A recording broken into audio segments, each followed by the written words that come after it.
তোমাদেরও কি আমার মতন এইরকমই হেয়ার ফল হচ্ছে? মানে শীতকাল, গ্রীষ্মকাল, বর্ষাকাল যাই কালই হোক হেয়ার ফল হতেই হবে, নইলে তো হেয়ারের অপমান করা হবে। তো যাই হোক, তোমরা কিন্তু এই হেয়ার অয়েলটা ইউজ করতে পারো। এই হেয়ার অয়েলটা ইউজ করে আমি ভীষণ ভালো রেজাল্ট পেয়েছি। জাস্ট 2 সপ্তাহ ইউজ করে দেখো, তোমরা রেজাল্ট কিন্তু বুঝতে পারবে।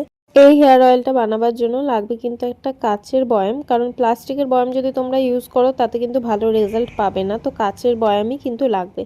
তো নেক্সট আমি এখানে একটা খাদি ভৃঙ্গারাজ হেয়ার অয়েল নিয়েছি, এটাই আমি ইউজ করি তাই এটাই নিলাম। তোমরা যে কোনো অয়েল নিতে পারো, কোকোনাট অয়েলও নিতে পারো। নেক্সট আমি এর মধ্যে ক্যাস্টর অয়েল মিক্স করছি। তো এই হেয়ার অয়েলটা কিন্তু রেডি করার পর 10 থেকে 12 দিন রোদে রেখে দিও, দেন তোমরা রেগুলার যেমন ইউজ করো এমনভাবেই কিন্তু হেয়ার অয়েলটা ইউজ করো। তো এর মধ্যে আমি 10 থেকে 12টা লবঙ্গ অ্যাড করেছি, আর প্রায় 3 চামচ মতন আমি মেথি দানা অ্যাড করেছি। তো সব কটাকে ভালো করে মিক্স করে এই যে হেয়ার অয়েলটা কিন্তু রেডি, ভীষণ ভালো রেজাল্ট।